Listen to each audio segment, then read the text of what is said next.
sharing. We have some great conversations coming up next. And I think Navin's speaking opportunity about leadership and the opportunity to grow is brought us to the next conversation where we need to go, which is about feel the lead, integrating emotional intelligence into 2025's leadership practices and how self-awareness, empathy, and relationship management are becoming the cornerstones of effective leadership success. You could be a leader, but you could be a leader with no staff that sticks around. So what kind of leader are you? Without these emotional intelligence combinations, who are you going to lead?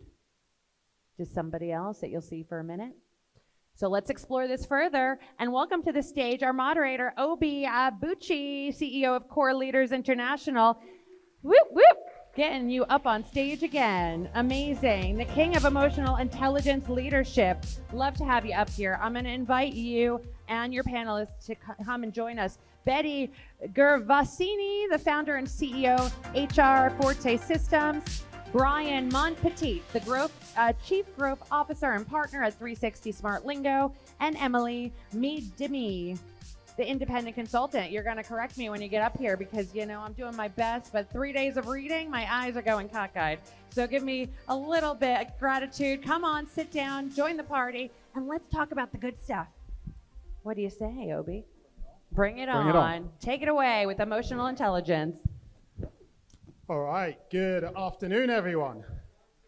Talk about a great setup from Navin there, right? Just on the significance of emotional intelligence. My name is Obi Abuchi, as Rachel said. So I run Core Leaders International, and we are on a mission to raise the standard of leadership globally just by helping leaders integrate 4 core areas: personal, relational, professional, and spiritual, so that they can thrive in all seasons. So I've got a wonderful panel here and looking forward to our conversation. Should we just quickly introduce ourselves and then? Yeah, sure. Good afternoon, everyone. My name is Betty. I'm from Malaysia, but live in Italy now. So it's good to share our experience and also not just IQ, but EQ as a leader. Hi, my name is Emily Meadima. I'm from Toronto, Canada. I'm a CFO by trade. I have spent years helping organizations drive growth, navigate complexities, and really achieve their strategic goals. Hi everyone, Brian Montpetit, Chief Growth Officer at 360 Smart Lingo. I've been managing sales and marketing for years, and I'm really excited to talk about the EQ aspect of the management because it's something really critical, and what I've seen made a real big difference in terms of the performance of teams. So, thank you very much.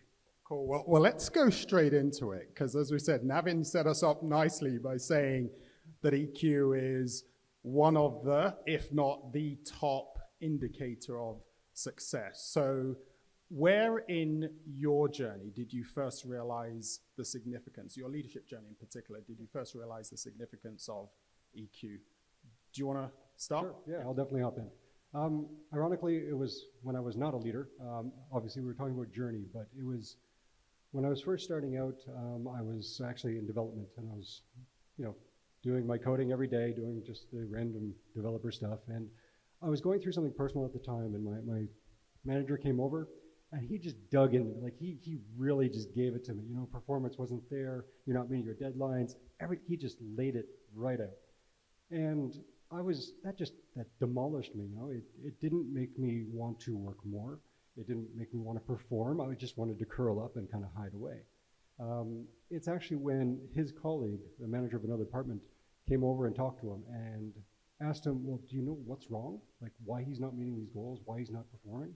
And the guy's like, no. So the other manager came over to me and said, so Brian, what's going on? You're not normally like this. What's happening? I opened up, I explained what was going on. The guy says, you know what? You need about a week. Just take it easy. Go off for a week and we'll see how you do when you come back. And that was it. That was the clue. I was like, if I'm ever a manager of people, I want to do that. I want to be clued into how they feel. Wow, so good. Often in organizations, we talk about wanting to win hearts and minds, that's not how to do it. But I love the fact that you internalize that lesson. Brilliant. Well, thank you. Shall we go with you, Emily? So for me, it was a little bit different, but it was like you. It was before I actually became a CFO, I was a financial leader. And so as a finance person, you're all about problem solving and precision and knowing your numbers. And I worked for an organization. I could tell you every single number on every single financial statement and where it came from. But when I changed organizations and I joined another company that was in the middle of being acquired by a very large global company from Japan, and then once they were acquired, we were then set to make other acquisitions within the travel industry in Toronto. And these organizations that we were acquiring, these are like mom and pop shops. So they've been around for 30 or 40 years, and some of the staff had been working there for that many years. And so when you're talking about restructuring and acquisitions, there's a lot of emotions that come up. And so that for me was kind of the aha moment, that you really have to like be actively listening, have a lot of transparent communication with them, and really give them a place of psychological safety. No offense to CFOs, but usually CFO and EQ tends not to be, right? I mean, they're usually focused on the numbers. And so I think it's absolutely impressive that for you as a CFO now, really tuning into what matters to the people as well. Those hard skills versus soft skills, right? They're not usually, Bro, Betty. Well, it started when I was working in Vietnam, running my own company in a foreign land. I don't know where I got the courage. I don't know the language, just landed there, work under people for 9 months before I started my own business.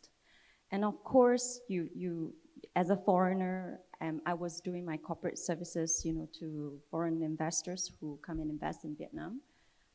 There were a lot of problems, issues, gaps, authorities matters. It's like the issues just hit you from every corners, right? And as a startup entrepreneurs, even your receptionist trying to tell you, Miss Betty, there's no toilet paper. It's not in my mind now to handle this, right? So it's so easy to actually blow up and just give out. And I realized that, at that time that I need to keep calm, because if I blow up or I start pointing fingers, nothing is gonna work. So I use constructive discussion with my teams. That I was also struggling with the language at the time, because I was doing like 30 minutes, 45 minutes every night to understand, to learn the local language, right? Speaking to myself in that tape. I mean, Brian will understand me in that smart lingo process. So trying to tune up my tone, my intonations, and all of that, with the stress coming, I think EQ plays a very big part for me to go where I went. So, I was in Vietnam for 13 years. I started the business like with 4 people in a small office. I was living upstairs and the office downstairs, okay? In December 2020, my business was acquired by a big multinational company. I'm now a group partner, okay? I have 56 staff and 2 offices, okay? And I'm the only foreigners. So I think from where I was, hitting me even with the toilet paper, to where, to where I got to me, EQ plays a very, very important role. And until today, my staff do stay with me. God bless. That's fantastic. Incredible. The bit that struck me was the toilet paper moment, right? For a number of reasons, because you talked about the fact that, there's a lot of pressure. I mean, any leader here ever had a tough day? Feel the pressure, right? As leaders, we feel incredible amounts of pressure. And you said there that just this temptation to explode, and without the EQ, then you don't, or you experience what Brian was talking about earlier. So cool. So I'll share. For me, it's actually similar to Brian's, but I was observing rather than experiencing. So I started my career as an engineer, trained systems engineer, hated it, and so moved into leadership development. However, my first experience working with a very senior leader in business, super intelligent individual, managing director of our sister company, but he had this reputation for shouting people down. He'd do what that manager did to you, but he wouldn't do it in private. So he wouldn't call you into his office and say, hey, Brian, can I have a word? I'm really upset. Mine It would wasn't be, private either. yeah, so it would be in front of everybody. And I'm observing this and I think, whoa. I mean, that just looks intense. And then because I worked with him for 6 months, that fear crept into the boardroom, people afraid to challenge. It was all over the organization. I just thought, Obi, when you become a leader someday, you've got to lead from a different place. And you've got to really tune into what matters to you and somehow, as a leader, figure out how do you manage the emotion and tune into the emotion of others and self-regulate, but also just manage that stakeholder dynamic. So that was where I first thought this is really critical. Let's dive in to some questions here. So, Emily, I'm curious. We now live in a world where it's a hybrid world, especially since COVID. So people are working in hybrid work environments. How can leaders use EQ in this hybrid environment just to foster both team cohesion and high levels of engagement, some of which Navin talked about earlier on? So. Well, it really comes down to, and I think somebody in the audience actually said this yesterday, something about a workday Wednesday, and exactly. Tish. It's about keeping that connection with the team. When I was in the travel industry, as I mentioned, and when I lost my job when COVID hit, the next job I had was a fully remote job. So I went from being in the office and traveling around the world and meeting with everybody now to a company that was completely remote, and that was not because of COVID, but they were just a remote company. And so they were used to working like that, and this was like new for me to have to get to meet people online and actually manage a team that way. And so similarly to what you said, it's really just keeping that communication open, showing them empathy, actively listening, and making them feel like they're a valued part of the team. It's really the difference between managing a team and inspiring a team is really what EQ comes down to. So keeping the communication open, Absolutely. Making people feel valued. Brilliant. Brian, Betty, anything you want to add on that? No, topic? I think that was well said. I think Emily said it all.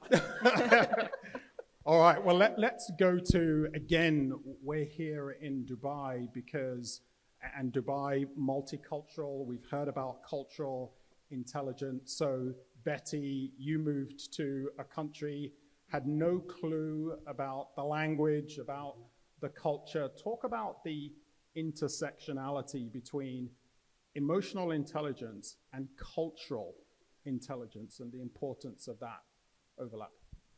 Yeah. So as I shared just now, I was the only foreigner in the company, and also Vietnam is Vietnamese and English is not their first language, so they have to adapt to me in speaking English when we are conducting meetings. So for me, this blending and balancing of EQ with culture, diversity, it's very, very important. And that's why, as I said, as I shared just now, I took that effort to learn the language every night, 30 to 45 minutes, right? Talking to myself in the mirror, trying to have a conversation with myself in a different language, right?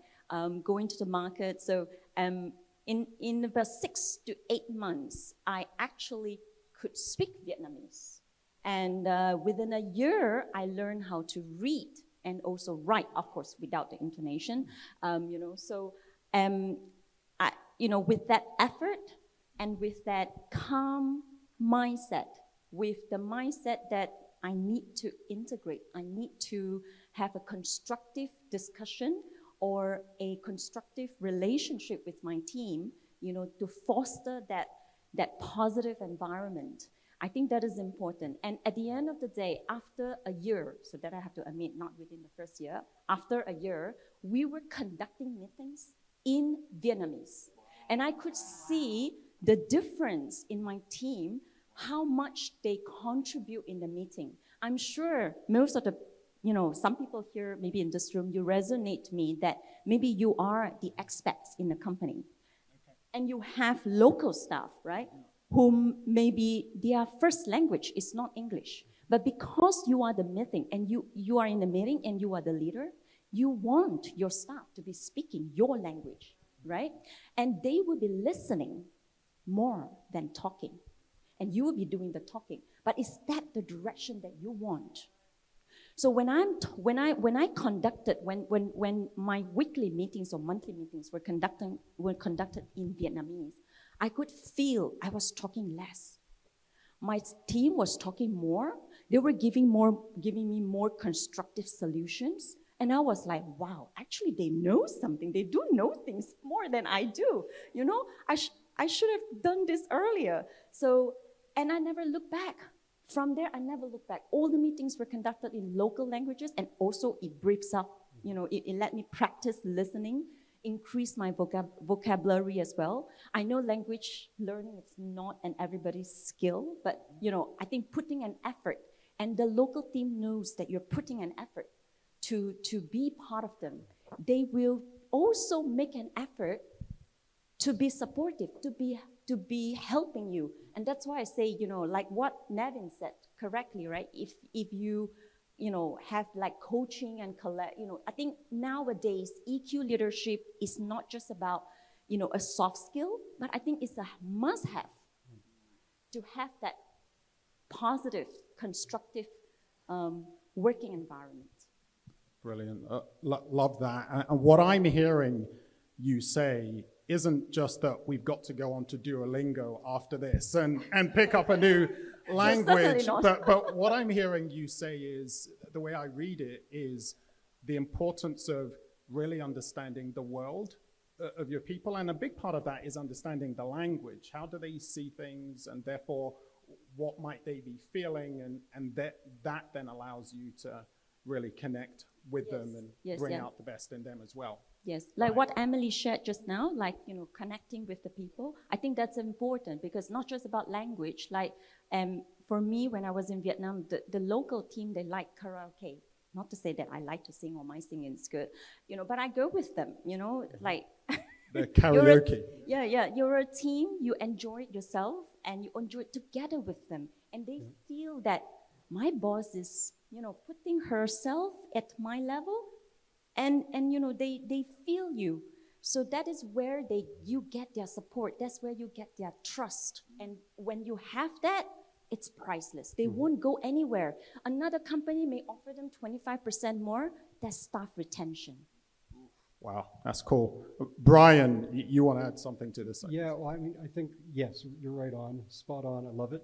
One of the things I think we have to be cognizant of is the fact that there are a lot of different cultures, of course, and the way they manage or they respond to management is very different. So they may not raise their voice, they may not ask questions, they may just shut their mouth and you'll never know how they feel. So we have to figure out ways to kind of go beyond the cultural barriers and figure out, what are the questions I can ask them to actually pull out what's going on, because they may not want to actually divulge it. It might reflect weakness, disobedience, what have you. So you really have to work at the communication aspect to get, into what they're feeling. Yeah, that's so good. And so that really speaks to this cultural intelligence, because if we're saying that it's about being aware of our emotions, being aware of the others, what if you don't know how to read that culture? And so, brilliant. Brian, let's stick with you for a minute and let's talk about sales, right? We had some of this earlier on, and there'll be people here saying, forget this, I've got targets to hit, right? So I don't have time for EQ. Is that a good mindset, or do you want to challenge that? What would you say about that? I would say that EQ is definitely a big part of sales, right? I'm thinking back to all my managers now, and like if they're seeing this, I'm going to get emails after. So EQ is super critical to understanding the buying process as well. I mean, people, they buy emotionally, so you have to channel into what's going on if they, again, are up against People above them, they're not allowed to make the purchase. They're not allowed to divulge certain information. These are things that if you have the cultural understanding, if you have the ability to ask questions in a proper way, I think Neville was talking about the way you communicate and ask questions. This is key to pulling out key information for sales. Now, with respect to the objectives and meeting those, it's always a toss-up if you're going to make the objectives, right? They're always set with the financial goals or the end means in mind. But, again, if you're managing salespeople, understanding how they work and coaching them in terms of how to understand people they're dealing with is going to take you a long way. Fantastic. Emily, do you want to I was just going to say that it's interesting from a sales perspective because, like you were saying, I come from a finance perspective, and in the finance world, unlike the sales world, it's just all about the numbers. It's all about the facts, and it's all about meeting deadlines. And it can be seen in the finance world, EQ is a soft skill, and there's the idea that maybe it's overly accommodating, when in fact it's actually a strength. And it helps you as a leader make those tough decisions. Yeah. Well, even in conflict, right? Mm-hmm. When you're talking finance, often there's some things that are not overly pleasant to discuss. That's going to help you out. Yeah. Emily, what you said there is speaking to some of the myths within the EI space around that we should debunk. So this idea that EI is seen as a soft skill. So let's talk about this. What are some myths that we want to debunk? And I'll kick off with one. And just to set this up, so my wife and business partner is here, so shout out to Paige, who's been a real rock in my life. We've been married for 22 years now. When we were dating, she said to me once, I remember this vividly because we were in McDonald's. And then she said to me, you don't have to be Superman. And it really hit me because what she was speaking to was, I had this persona that, I've got it all figured out and I'm not going to be vulnerable. And since then, I feel like I've grown it in that big time. But one of the myths that I've seen, especially in the world of EQ, is for a lot of men in particular that would say, emotional intelligence, that's not for us, right? I'm the boss, right? But so that's a myth that I want to bust, that emotional intelligence, if we think of some of the stories, right? Think of what we said earlier on, that just winning the hearts and minds of people. For me, the great leaders, male, female, are the ones who know how to be vulnerable, who know how to be honest, who know how to say, hey, it's been tough, or this is hard. I don't know how many of you remember the CEO of Airbnb during COVID wrote this incredible letter to the staff. It was an open letter, and I thought, what an incredible demonstration of emotional intelligence. And so emotional intelligence is for all of us, not just for the women in the world. So that's a myth I want to debunk. Any others? I think a lot of people, or many people, they think EQ is being nice. It's like, you're nice, I don't want, like, avoiding confrontation. That's probably, the common myth about EQ. It's like, Sure. You can control your emotions so you don't get angry and we avoid confrontation. And I believe EQ is not about avoiding confrontation. It's about facing the issue constructively and having to come to a solution that you can reach amicably between parties. It's not about avoiding. And it's also not about being nice. So, because again, we could talk about EQ balancing with rational. Sometimes you need to make tough decisions or rational decisions. That's cool. Yeah. But, EQ doesn't mean you need to make nice decisions. It's like, okay, we're going to do this, no worry, everything's going to be okay. So not everything is going to be okay. Sometimes you need to make tough decisions that may involve people feeling vulnerable or upset or unhappy about. But then EQ plays a big part in making sure that, that person who is in concern, it's, settling in with that situation calmly or smoothly. I wouldn't say perfectly because, so I would say the myth to debunk here is EQ is not about nice. Sure. It's not about avoiding confrontation. So we can still make tough decisions and be emotionally in tune with ourselves and others. Brilliant. Emily. Yeah, I was just going to add to that, going on about you're being too nice, you're being overly accommodating. But the other side of that is that when you bring that into the workplace, it's a benefit because, for example, I had a staff member, family member, or one of her family members had passed away. But it was month end, I think it was year end actually, an audit time. But at the end of the day, letting her get through that and grieve and pushing back the board and the reporting, actually when she came back, it's appreciated and they're willing to do that because they feel valued and they feel that you take their, the challenges that they have in their personal life seriously. And I know for myself personally, in my younger career, so fast fact, my oldest daughter has Asperger's, and when she was, just before she was diagnosed, she would have autistic outbursts at school, and sometimes I had to leave the office 3 out of 5 days. And I learned from that boss, the CEO at that time, he just looks at me and he says, family first, that's it. So good. Never felt guilty about leaving, and I took that, and I always tell that when I start a new job and when I have a new team, I always say that to them. I'm like, I don't need to hear about it. It's family first, just go. Amazing. Thank you. Who wants to work for someone like Emily? Yeah, right, absolutely. All right, Brian. I think the myth that I want to address is that people who are emotionally intelligent don't manage effectively. It's often seen that they're a risk in terms of getting things done, being able to get things done, and I think, like you were saying, Betty, it doesn't mean you can't be assertive or have those tough discussions, but I know that there are corporations that see them as potentially weak when you're talking about leadership, so that's something that's just one of those myths that you can just put aside. Yeah, brilliant, thank you for that. Let's end with this final question that we'll all answer, and then we'll open up to questions from the audience. What's one key takeaway that we can throw out to the leaders here to strengthen their EQ in 2025 and beyond? I can jump in. Go for it. Yeah, I think one of the biggest takeaways, self-awareness. Work on self-awareness, process what you're feeling, understand where it's coming from. If you can identify that, I think you're halfway down the road to being able to effectively manage and communicate your emotions. Well, so self-awareness. And onto that, I would say that emotional intelligence is a skill. It's not a trait, which means that it can be learned and it can be practiced, and you can get better at it. Yeah, be coached by Nevin. Yeah. Did he pay you to say that? No.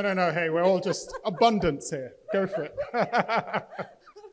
I'm a good salesperson for you, Nevin. Yeah. When is my next interview?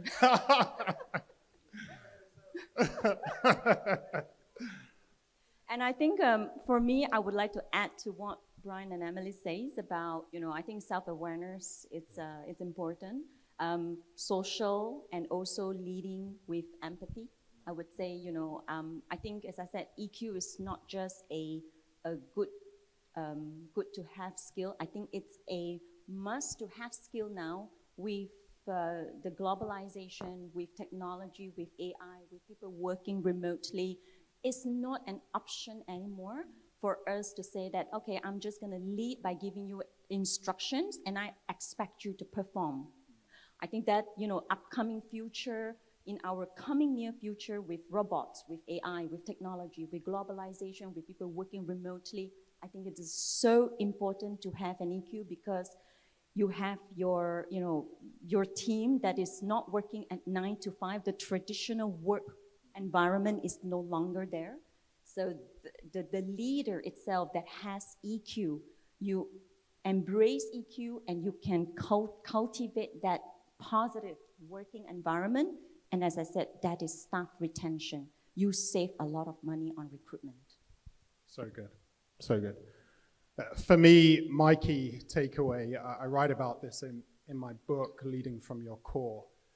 As we go into 2025, we're going to continue to face pressure, inevitably. And one of the things that I say is when life squeezes you and the pressure is on, what you're like on the inside will come out. And so develop that strong inner core. Be clear about your values, the optimistic mindset, just rewarding habits that bring out the best of your energy and focus on those empowering beliefs. So that would be my key takeaway, just strengthen that inner core. What was the title of that book again? Leading from Your Core. Thank you, Brian. All right, so Rachel, we are happy to open it up to some questions. We've had some fun here, so let's see if there are any questions from I'm the sure audience. there is. Quite a Oh few. my Okay. God, the hands go up. Look at the second half of day 3. I love it. We'll start with you, darling. Yes, ma'am. This question is for Brian. You mentioned that example of the gentleman who chewed you up and spit you out, and the other gentleman who came in and you took a week off. When you came back, was there an apology? Was there any improvement in that person's leadership style? Actually, a great question. There was no adjustment in the leadership style that he had with his own team. I was actually moved teams. They changed my team to the other manager, and I ended up working for him until I left the company. But yeah, to my knowledge, no, there was no adjustment on their side. Yeah. Great. Thank you. Hi there, guys. It's great. I love this topic, and I love all your perspectives. I think emotional intelligence comes from our own emotional mastery. So it's a bit what you said it, Navin, as well. Like you're from self-awareness. You then understand your reactions to things, and then you understand where the emotions are in your own body, and then you're able to understand what's yours and what's the other person's that you're in. And I think that encompasses all that skill set of emotional intelligence. What I find more and more with people that I come across, and it's only, I think, going to get more and more like a thing in the workplace and beyond it, is the people that are sticking in their head. So emotions to me happen in the body, and then I see pinballs of people sticking in their head, saying they're frustrated, annoyed, down, rather than I'm anxious, I'm angry, I'm sad, right, which appear in the body. And they're still feeling the emotions, they just cut it off, right, and they just stick in their head. And I think even with the onslaught of more and more technology and AI, I think I can see that you having a mental health crisis in that area.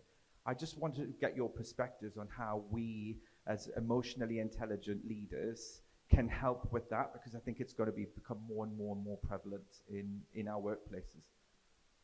Yeah. Go for it. Yeah. So definitely, I think that, as you were saying, the feelings that people have, they'll end up manifesting in different ways. As a manager, though, I mean, with my teams, I'm meeting with them often. I know them well enough that as soon as something is off, I know, and I ask the questions. With every member of my team, I know when something's not right. So that, I would say, just invest the time into meeting with your team regularly, each and every person, having conversations that are not just work-related. Expand that topic into personal lives, how you doing, what you do on the weekend, what's going on. And you'll see, for example, if at one point they start shutting down or not communicating, there's something going on. The other thing I'll just add to that is just to encourage time for silence and solitude. And we think of mindfulness, and that's so important for people to just get in touch with what really matters, my why. All of that helps them to tune into, away from all of the noise out in the world, the noise in their head, to what's really going on deep within. I think that. I will also add that when my team becomes agitated, right, that they were supposed to tell me the problems and they were supposed to elaborate, but because they were agitated, things get blocked here. So what I did was I say, go out, take a cup of coffee or ice cream, whatever you want, take a deep breath, breathe in, breathe out, okay? And when they are calm, come back inside. And then you tell me about it. I think that, honestly, for me, it works very well because they were like, okay, now I have to go out. Okay, yes, do your things. Right? Instead of screaming at them and they even get, this is blocked and you don't get anything from them. This is my own experience, leading, 50 over staff, me as a sole foreigner in the company. Yes. Yeah. I keep thinking we're missing something with emotional intelligence and leadership. In my opinion, emotional intelligence is about reading the room. So sometimes we need a pep talk. Sometimes people need a kick. Sometimes people need a hug. And being able to discern that and to walk that line, whether it's an individual or whether it's an entire group, I think is a part of emotional intelligence. And now it's becoming complicated if it's like 3 or 4 or 5 or 10 people in a room. And I would like someone to speak to how to read the room and how to act appropriately with emotional intelligence, because sometimes that means being strong and sometimes that means being comforting. But it seems like all we're talking about is comfort. So it's interesting just hearing that, because I think that's one of the things that we addressed, though, that it's not about being nice and it's not about the comfort. It's absolutely about the difficult and the challenging conversations as well. Part of, in my experience, a big part of reading the room, I said this earlier on, we talk about wanting to win hearts and minds. I want to get people fired up. You got to be in tune with your own heart and mind as well as an individual. That's a big part of what helps you to read the room. There's so much going on. There's so many different stimuli that you are drawing on. What's the level of silence? Is that quiet because people are tuning in and they're engaged, or is that because they're disengaged and actually they're not here? So many different cues that we are having to pick up. Anything else? No, I was just going to say, I think you can ask the questions as well. Be open with it. Is everything going on? What's happening? There was one experience where I took over a management of professional services just after an acquisition. It was horrible. Everybody was mad. We called a huge meeting for our clients. I was put on stage to speak to them, which wasn't a great position, but at the same time, they all had bowls of candy on their table. I said, okay, I understand we're frustrated. Yes, are we frustrated? Let's get just face it, openly admit it. And yes, there was a lot of frustration in the room. They all pulled up the candy, like, I'm your target, let's go. I was pelted with about 50 million candies coming from the audience, but the fact was they addressed it, they admitted it, and we ended up being able to have a discussion thereafter. So that was just a kind of a quirky way of dealing with it. I think as a corporate leaders these days, when you are a startup or you are a multinationals company going region, startup, you have a lot of controls because you're the boss, nobody pour money in, it's your money, you do whatever you want. But as you grow, the VC start pouring money. You have Series A funds, okay? You're no longer driving the business because it's the people that puts the money in that drives the business for you. So then you have that target that you have to achieve, but at the same time, to achieve that target, you need to run the business and you need that EQ. I think the challenge here for many business leaders out here is to balance that emotion with objectivity. Right?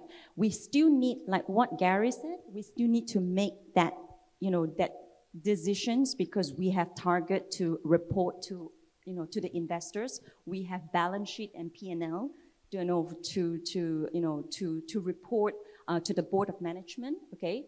But we also have a bunch of team on the ground that is running the show to churn out that numbers, right? So if you are the leaders leading this, without EQ, this team who are going to resign, nobody is going to churn out that numbers because you are making the decision, but you're not the hand and the legs. This is what I say, the balancing of that EQ with objectivity is very important. In my experience as a leader now that, a client, we have 14 offices in Asia, and we have like more than 1,008 employees in-house, right? Okay. It's not easy that every day I have to deal with either Vietnamese, Malaysian, Singaporean, Europeans, like different nationalities, and every person has different personalities, different, objectives, right? But the company only has one objective: where are my numbers? So to get that, so I agree with Gary, sometimes you got to kick butt. Okay, I don't want to use ASS.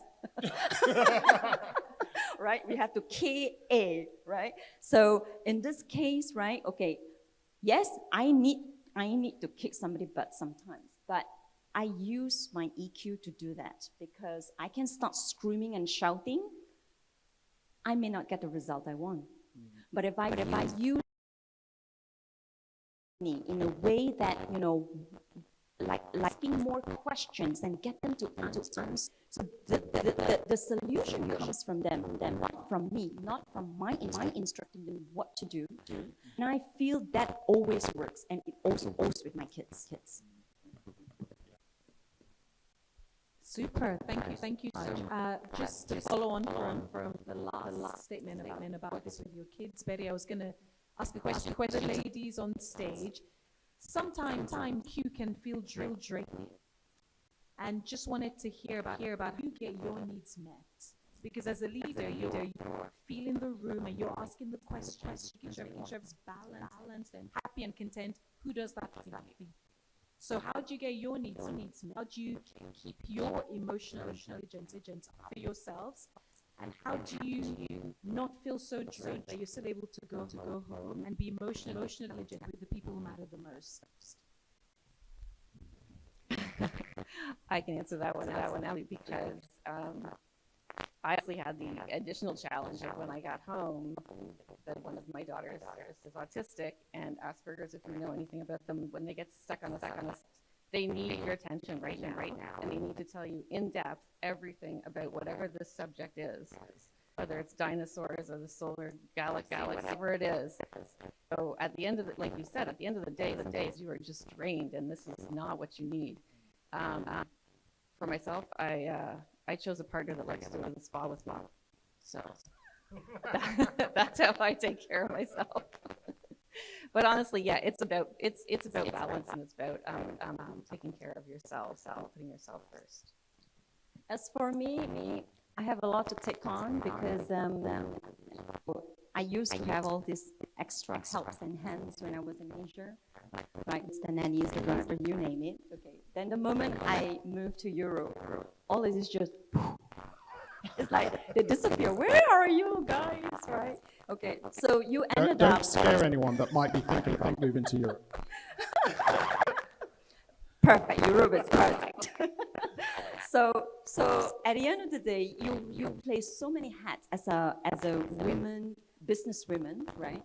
The mom's hat, the wife's hat, the driver hat, the chef hat, right? And the laundry hat, okay? Name it, right? All the different hats.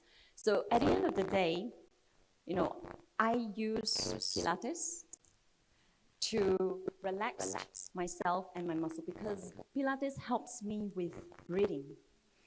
Breathe in and breathe out, okay? And I think that breathing exercise, honestly, this is from my personal experience. I used to have very tight shoulders, right? I'm sure everybody, resonate me that, right? And you think like, I'm feeling, pain everywhere in my body. That is probably the stress, the drainage from, like everybody's trying to pull a part of you. And at the end of the day, at 11:30 p.m., you'll be like, now everybody gone to sleep, now I'm like a piece of meat. Not sure how cooked it is. So I use Pilates to really relax myself down, to stretch my muscles, to stretch myself with the breathing exercise. Honestly, Pilates is not just for women, but it's also for men. For those, if you have tight muscles, recommend you to try it out. Exercise is the way to go. Please give our panelists a great round of applause. Beautiful conversation. I got to apologize for anyone in the audience has lots of questions. This is a very soft spot that everyone wants to talk about. I'm going to let Marco just give me one comment. I promised him. Thank you. I'm really encouraged that you created that intersectionality between intercultural agility and emotional intelligence. I can tell you from experience, 25 years of developing leaders around the world, I cannot develop intercultural agility with leaders if they don't have a baseline of emotional intelligence. So it's super important. Thank you so much for that. Thanks again. We're going to have the photographers take a picture.